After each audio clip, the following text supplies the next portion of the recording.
Fala moçada, eu sou o professor Luiz Felipe, professor de Geografia do Colégio Oficina do Estudante, e hoje mais uma videoaula venho trazer para vocês um assunto importante da geografia, a demografia, ou seja, o estudo da população, para falar um pouquinho da situação do Brasil. Para saber um pouco mais sobre demografia, acesse aqui no nosso próprio canal as outras videoaulas com esse tema para tratar de questões mais gerais desse tema, já que na aula de hoje a gente vai dar uma ênfase mais especial à situação demográfica do Brasil em 2019 e 2020. Vamos lá?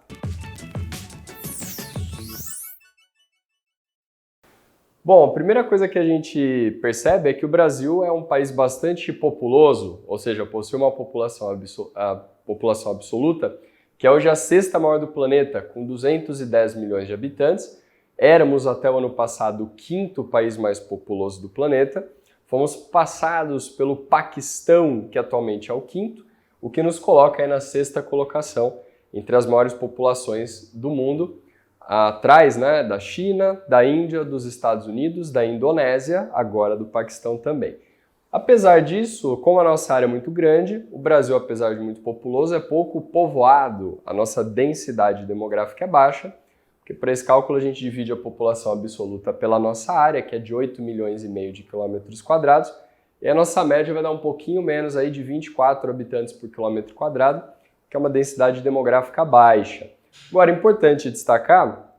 que essa população de 210 milhões de habitantes está aglomerada principalmente nos grandes centros urbanos, nas cidades, no caso do Brasil, nas regiões metropolitanas. 86% da população brasileira vive nas cidades, sendo que 80% ocupa uma fração muito pequenininha do nosso território, apenas 0,63% do território brasileiro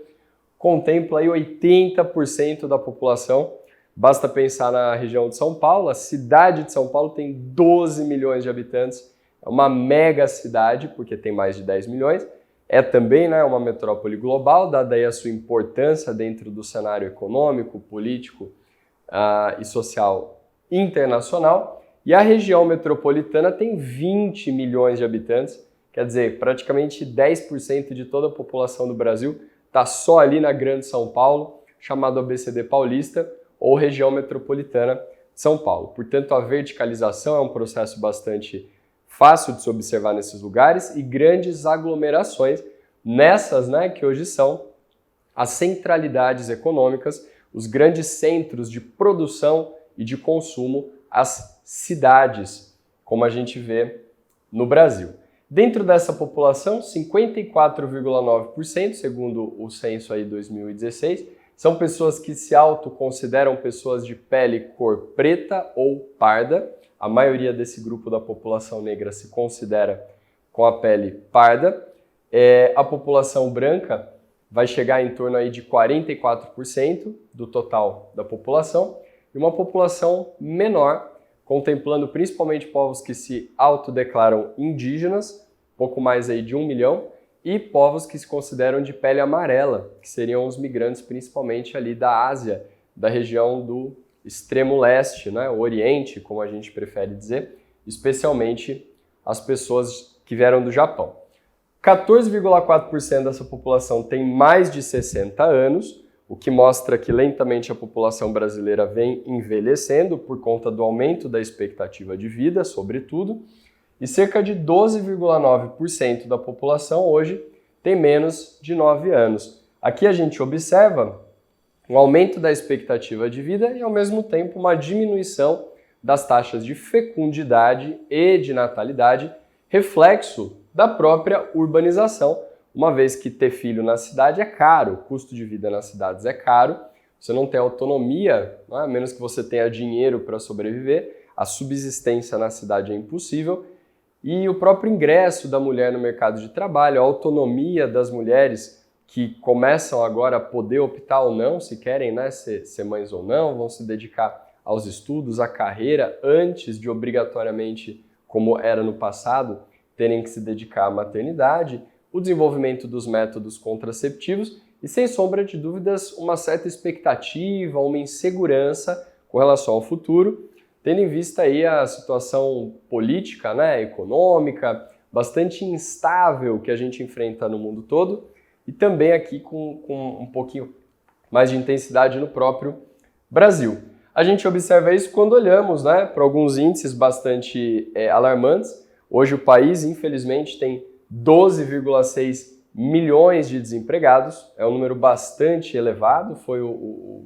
fechamento aí de 2019. Né? Já tivemos um desemprego que foi o menor de toda a série histórica ali no finalzinho, né, de 2014, o desemprego na época fechou em 4,2% e o ápice, o maior índice de desemprego registrado foi no ano de 2017. Apesar disso, apesar de ter havido uma leve redução do desemprego, temos ainda 12,6 milhões de desempregados no Brasil. Entre os empregados, essa população que a gente chama de economicamente ativa, 25 milhões de autônomos, são pessoas que muitas vezes trabalham dentro desses 41% da população que a gente diz que trabalha de maneira informal, profissionais autônomos, microempreendedores individuais, aquelas pessoas que informalmente a gente diz que não tem patrão, que trabalham para si mesmas e que exercem trabalho sem carteira assinada. Isso pode trazer, de certa forma,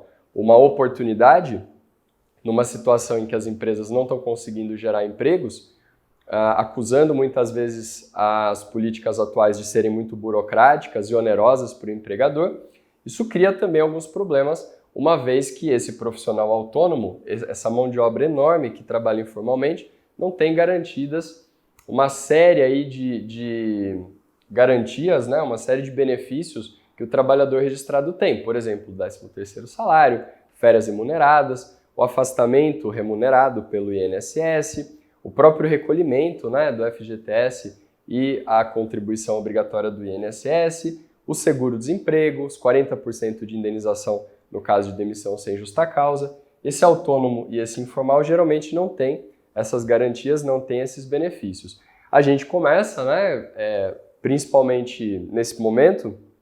de grandes expectativas, incertezas e uma grande apreensão com relação ao que pode acontecer por conta, né, das paralisações, das suspensões temporárias de serviços por causa do coronavírus. Essas pessoas particularmente estão bastante preocupadas. Uma redução do movimento do comércio, uma redução, né, do trabalho que prestam autonomamente, implica diretamente num corte drástico de renda, já que não há qualquer garantia de que eles vão continuar recebendo seus salários, como normalmente um funcionário registrado teria direito, mesmo afastado, mesmo dispensado de cumprir ali suas horas,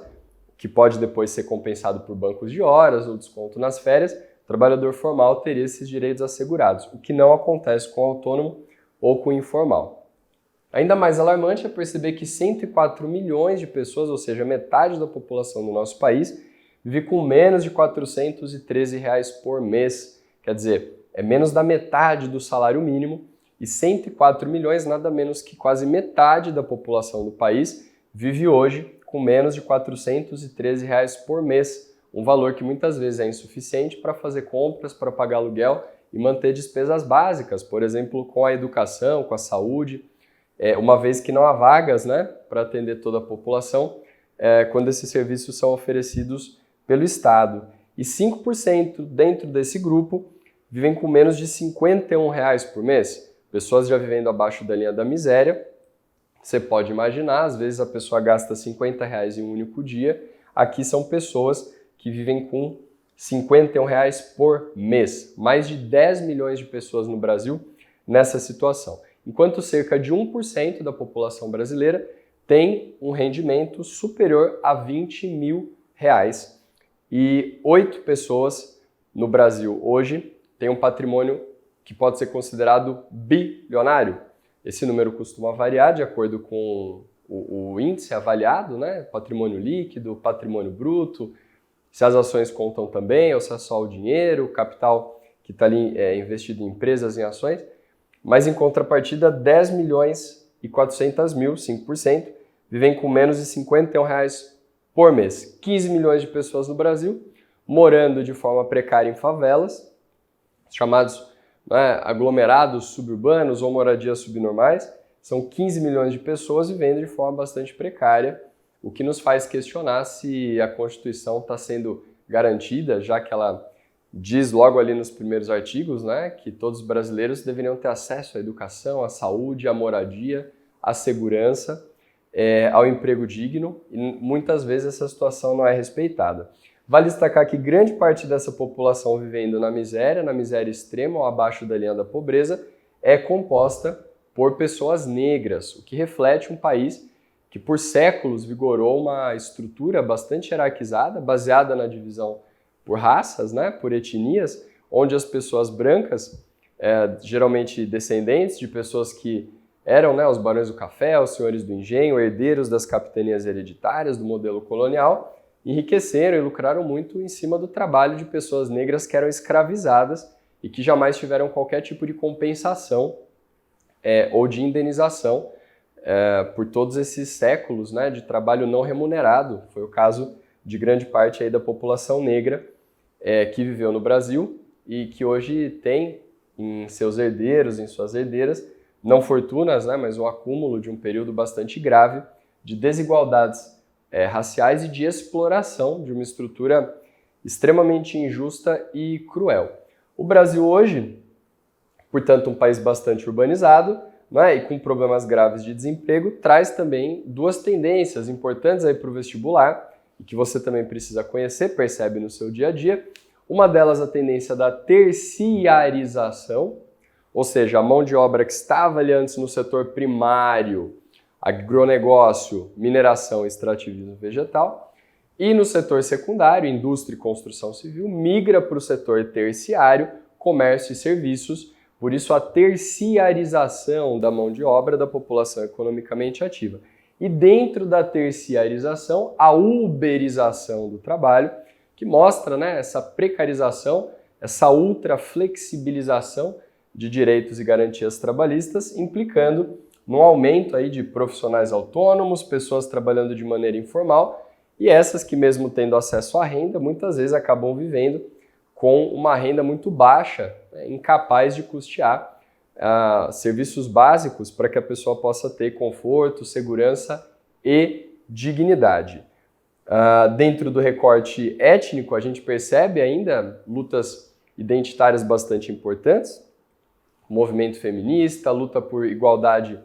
da população LGBT, respeito, né, à diversidade cultural, a intolerância religiosa é um problema que tem se aprofundado muito nos últimos anos, a questão das etnias, pessoas brancas, pessoas negras, acompanha também o recorte econômico, pessoas pobres, pessoas ricas, e isso dentro das cidades é muito perceptível quando a gente olha para as cores, né, da população em regiões de periferia, nas favelas, e a cor da população, por exemplo, em condomínios de luxo. Então, são nuances da geografia que a gente pode perceber, olhando com atenção para o mundo que está ao nosso redor, e que sugerem que as políticas públicas compensatórias se fazem necessárias e que as lutas, né, por igualdade, por justiça, por respeito à diversidade, apesar de já serem constitucionalmente garantidas, têm sim muita legitimidade e são extremamente importantes se a gente quer realmente construir uma sociedade, né, onde possa, de fato, valer o direito à igualdade, à democracia, e onde as pessoas possam ser vistas como iguais no que diz respeito principalmente às suas garantias sociais, aos seus direitos. Desafios enormes, mas que em algum momento precisam aí ser, né, enfrentados, e por isso esse é um assunto tão importante, tão relevante, que tem muito a ver com as atualidades e que vira e mexe está lá nas questões de vestibular e nas discussões também, especialmente protagonizadas com cada vez mais frequência por pessoas que fazem parte desses grupos, marginalizados, silenciados, invisibilizados, pessoas que deveriam ter os mesmos direitos, constitucionalmente têm, mas na prática, né, a gente percebe que há divisões bastante profundas, né, os contrastes são bastante visíveis quando a gente fala de população do Brasil. Tá certo? Se ficou com alguma dúvida, se tem algum comentário, alguma sugestão, manda aqui pra gente, sempre que possível a gente atende você. Não deixa de se inscrever no canal. E se tiver outras dúvidas com relação à demografia, é só procurar aí, nós temos mais 3 videoaulas falando sobre conceitos básicos e essa de hoje para falar um pouquinho mais sobre a situação do Brasil atual. Tá certo? Não deixa de se inscrever no canal. Um abraço, é isso.